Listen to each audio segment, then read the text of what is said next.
Ahir regiment पे आके बात क्यों अटक जाती है? महार रेजिमेंट यहां पे है, राजपूताना राइफल्स यहां पे है, जाट रेजिमेंट यहां पे है, सिर्फ कौन रह गया?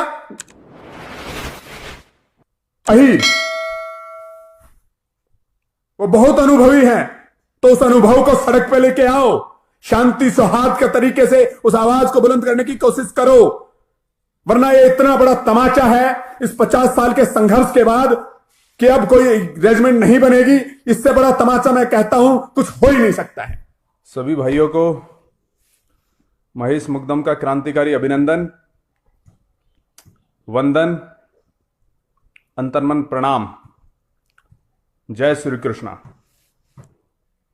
कि अहीर रेजिमेंट क्यों नहीं? और अभी जो 3-4 दिन से एक न्यूज मैं देख रहा हूं, आप सभी ने भी देखी होगी, राम राम भाई रविंदर, आप सभी ने भी देखी होगी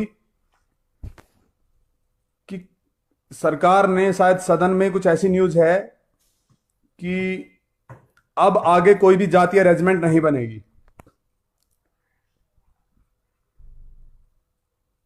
इसके कारणों पे भी पहुंचना है और निष्कर्ष के तौर पे, विचार विमर्श के तौर पे, तर्क के तौर पे आखिर क्या कारण रहे, तो ये मांग क्यों नहीं पूरी हुई, और दूसरा कि ये फैसला अभी ही क्यों लेना पड़ा सरकार को कि भाई जातीय रेजिमेंट नहीं बनेगी। क्या पहले जातीय रेजिमेंट नहीं है? हमारे पास पूरे आंकड़े हैं और वो आंकड़े सीधे तौर पे ये बोलते हैं कि एक नहीं अनेकों जातीय रेजिमेंट हमारी सेना में है। और अभी हाल फिलहाल में कुछ ऐसी रेजिमेंट, या मैं ये कहूं कि राजस्थान सरकार के राजस्थान पुलिस में भी बटालियन जातीय तौर पर, क्षेत्रीय तौर पर बनाई गई है। उसके बावजूद इस तरह का एक तुगलकी फरमान, जबकि 25 से 30 करोड़ लोगों का इससे आस्था, विश्वास और आत्मा जुड़ी हुई है, और यह कोई आरक्षण नहीं है, यह कोई किसी के हक को छीनने वाली बात नहीं है। यह सिर्फ और सिर्फ जैसे जाट रेजिमेंट है, राजपूताना रेजिमेंट है, गोरखा है, और भी बहुत सारी हैं, उनके आधार पर, उनके तथ्यों के आधार पर एक मांग थी, सम्मान की मांग थी, स्वाभिमान की मांग थी, समान अधिकार की मांग थी कि कांधे पर सिर्फ एक नाम लिखे ताकि ज्यादा से ज्यादा इसमें अहीर कौम के बच्चों की, युवाओं की भागीदारी हो सके। बिल्कुल रविंद्र भैया, बड़े आंदोलन की जरूरत है, लेकिन कहीं ना कहीं 2 कारण हमें ढूंढने पड़ेंगे, और मैंने मुख्यतः 2 कारण ढूंढे हैं, मैंने कैप्शन में लिखा भी है कि हमारा एकजुट ना होना, क्षेत्रीय और पार्टीवाद में बटे रहना, और एकजुट जो हो चुके हैं, जो कहीं ना कहीं इसके लिए बोलते हैं, अधिकतर का राजनीतिक तौर पर अपने हथियार डाल देना कि जब पार्टी पक्ष की बात आती है और अहीर रेजिमेंट की समांतर बात चलती है तो पार्टी को आगे रखना और अपने स्वाभिमानी मुद्दे को पछाड़ देना, पीछे छोड़ देना। तो ये 2 मुख्य कारण मैंने जाने, समझे, चाहे वो खेड़की दोला आंदोलन रहा हो, चाहे हमारे जो महानुभवी जो बहुत दिन से इस मांग को उठाए हुए हैं, चाहे वो जंतर मंतर पे चल रही मुहिम हो, चाहे वो अहीरवाल के क्षेत्र में चल रही मुहिम हो, कहीं ना कहीं पार्टीवाद ने इस मुद्दे को खा लिया है। और जहां जहां लोग एकजुट होते गए, वहां वहां उनको लगा कि ये आगे ना बढ़ जाए, कोई हमसे आगे निकल के कोई इस मांग को ज्यादा बेहतर तरीके से ना रख दे, उनके पैर खींचे गए। इसी कारण से ये आज ये फैसला इसके तुगलकी फरमान के तौर पे, मैं ये कहता हूं ये सरकार चल रही है सत्ता में, ये ही नहीं, पीछे भी बहुत सारी सरकारें आई हैं। ये मांग आज से नहीं, 50 वर्षों से लंबित है, और 50 वर्षों में तकरीबन सभी पार्टियों ने, चाहे वो गठबंधन की सरकार रही हो, चाहे एक मत की सरकार रही हो, सभी ने इसको नकारा है, इसको बरगलाया है, और सिर्फ वोट बैंक भरने तक के लिए ही अहीर कौम को आगे रखा। उसके बाद इनके स्वाभिमानी मुद्दे को पछाड़ दिया गया है। और इसके कारण हमारे कुछ अनुभवी राजनीतिज्ञ नेता, वो उन्होंने लड़ाई उस स्तर पे नहीं लड़ी। उन्होंने अपने आप को भुनाने के लिए और बीच में कहीं ना कहीं एक दूसरे की काट कराने के लिए इस मुद्दे को आगे रखा, और सत्य से हर बार हमारी कौम विमुख होती चली गई।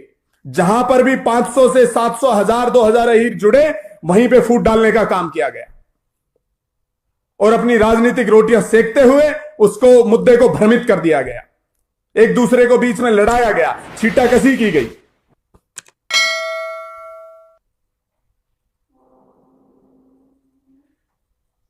तो मुख्यतः इस मुद्दे पर जिसने बोला उसको समाज ने, हमारे खुद के समाज ने नकार दिया, उसको राजनीतिक तौर पे आगे बढ़ने नहीं दिया, उसको सच्चाई में उसको पार्टीवाद के तौर पे बांध के उसको फेंक दिया गया।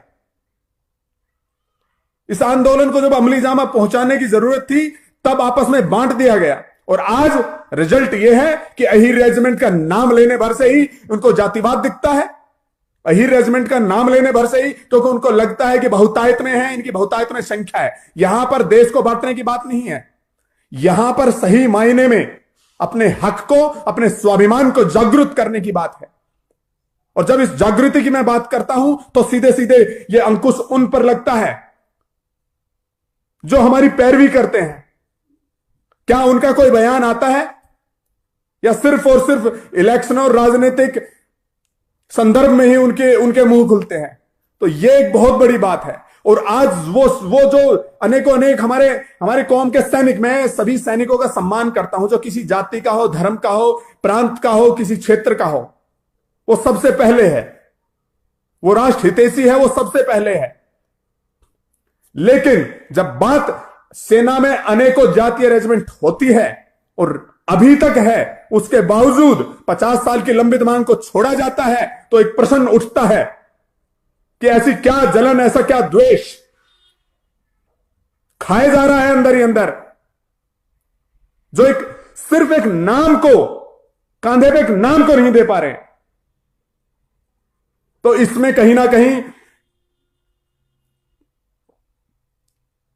ऐसे विभीषण भी हैं जो काट कर रहे हैं, जो अंदर ही अंदर बनने ना दे रहे हैं, जो एक दूसरे की टांग खींचते हैं, जो इस मुद्दे से भ्रमित करते हैं, जो अलग तरह का संदर्भ सत्ता में बैठे आकाओं के सामने पेश करते हैं। मुख्यतः यह कारण है। और इससे निजात कैसे हो? आज एक रिजल्ट हमें मिल रहा है कि अब आगे से जातीय अरेंजमेंट नहीं बनेगी, क्योंकि अखिलेश यादव जी ने उत्तर प्रदेश से मांग उठाई, और जब वो संसद में गूंजने लगी मांग, ऐसे हमारे गुजरात के भी एक है सांसद जी है जिन्होंने मांग उठाई, मैं नाम शायद अभी मैं जानता नहीं हूं उनका, लेकिन उन्होंने मांग उठाई, उसकी वीडियो वायरल है। उसके बाद ये तुगलकी फरमान कि अब जातीय रेजिमेंट नहीं, तो फिर एक रेजिमेंट रखो, हिंद रेजिमेंट, सभी को साफ करो। लेकिन ये दोगला भेदभाव उचित नहीं, और ये समझने की आवश्यकता हमारे उन सभी महानुभावों को है जो हमारे कौम की अगुवाई करते हैं, जो हमारे समाज की अगुवाई करते हैं। वो आए और वो बताएं कि आगे इसकी रूपरेखा क्या होगी, किस संदर्भ में फैसला लिया जाएगा, या सिर्फ गांव गांव जाके मीटिंगों करने से कुछ नहीं हो रहा है, कुछ नहीं हो रहा है। लोग सुनते हैं, उस मोमेंट पे, उस क्षण पे हाहाकार मचाते हैं और जाके अपने बिस्तरों में लेट जाते हैं। इससे अलावा कुछ नहीं हो रहा है। वो बहुत अनुभवी हैं, तो उस अनुभव को सड़क पे लेके आओ, शांति सौहार्द के तरीके से उस आवाज को बुलंद करने की कोशिश करो। वरना ये इतना बड़ा तमाचा है इस 50 साल के संघर्ष के बाद कि अब कोई रेजिमेंट नहीं बनेगी। इससे बड़ा तमाचा मैं कहता हूं कुछ हो ही नहीं सकता है। मुझे याद है जब जंतर मंतर पे आंदोलन होते थे, जब जाम किया जाता था रोड को, तो तब बहुत से लोगों को जागरूकता नहीं थी। आज बहुतायत में लोग जानते हैं, इस विषय को पहचानते हैं, और वो समझ पाए हैं कि ये जातिगत भेदभाव के कारण बांटने का काम नहीं है। ये समानांतर अधिकार और अधिकार के सन्मित संविधान के अनुसार एक मांग हमारी है जिसको पूर्ण किया जाना चाहिए। और संविधान जब एक समरूपता की बात करता है, एकजुटता की बात करता है, तब सिर्फ एक ही रेजिमेंट पे आके बात क्यों अटक जाती है? महार रेजिमेंट यहां पे है, राजपूताना राइफल्स यहां पे है, जाट रेजिमेंट यहां पे है, सिर्फ कौन रह गया?